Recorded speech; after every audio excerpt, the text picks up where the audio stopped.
народ, с вами канал Доната Синема, а это тот самый Dodge Charger из первого Форсажа.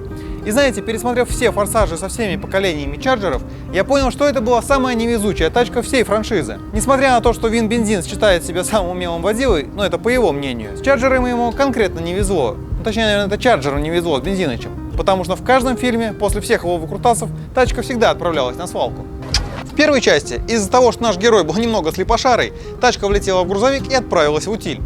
В четвертой части Доминик решил, что выйти из машины на ходу – это отличная идея, и та, в свою очередь, отправилась в стену. В пятой части тачка была использована в качестве тарана, а в шестой этот крутой водила, вылетая из горящего самолета через кабину пилотов, тупо споткнулся об асфальт и размотал этот Чарджер в такие щи, что там даже перекупы руками бы развели. Но это с какой стороны поглядеть? В седьмой части Доминик решил, что нужно больше жёгова, и поэтому раздолбал аж два Чарджера. Первый раз доверившись Яндекс.Навигатору, а второй раз не желая платить за выезд с парковки как нормальный человек. Причем незадолго до этого напихав этим же Чарджером Джейсону хрен завали Стэтхэму, решив залезть на него сверху. Добро пожаловать в клуб. Педик. В восьмой части он сначала оторвал задний мост Чарджеру, а потом устроил гонку с петардой, в результате которой нашему лысику ничего, а тачка опять отправилась на переплавку. В девятой части он проверяет надежность шаровой, прыгнув с тарзанки, а в десятой уже устраивает прыжки в воду с дамбы Вайонт в Италии. Неплохо, а? В общем, ни в одной из частей Форсажа этот Чарджер до финальных титров так и не доедет. Но несмотря на то, что Чарджер — это самая невезучая тачка франшизы, по своей безопасности она на голову обходит даже Volvo. Ну, по крайней мере, нам в кино так показывают. Ведь даже в самых жесточайших авариях водитель всегда остается цел и невредим. Поэтому сегодня я решил проверить этот факт и повторить хотя бы несколько трюков из фильма.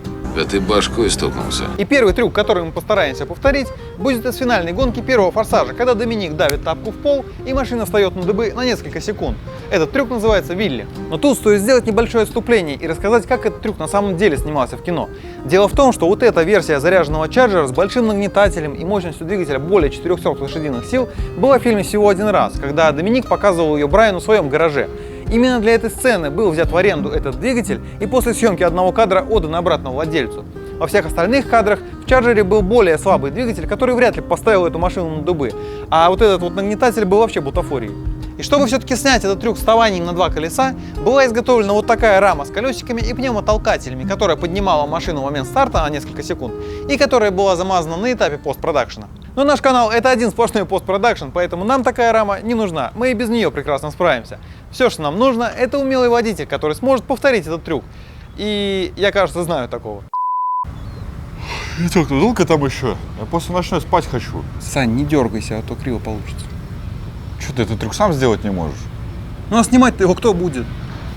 Ну, тоже верно. Ну а пока краска сохнет, я вам расскажу про более безопасную профессию, которую вы получите, обучившись на фронт-энд-разработчика.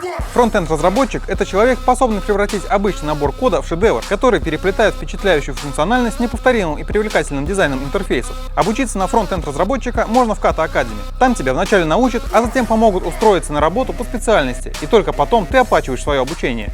Поэтому, если окажется, что программа курса будет для тебя сложновата, или после обучения ты не сможешь трудоустроиться хотя бы на зарплату 80 тысяч рублей, то Kata не возьмет за обучение ни копейки. Все это прописывается в договоре с Академией. На курсе тебя обучат писать код на JavaScript. Это, кстати, самый востребованный язык фронт-энд разработки и самый популярный язык программирования в мире вот уже несколько лет подряд.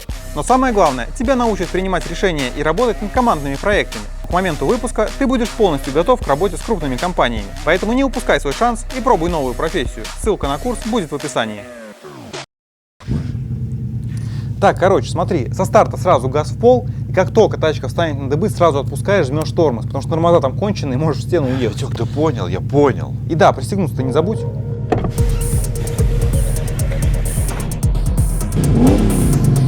3, 2, 1, погнал!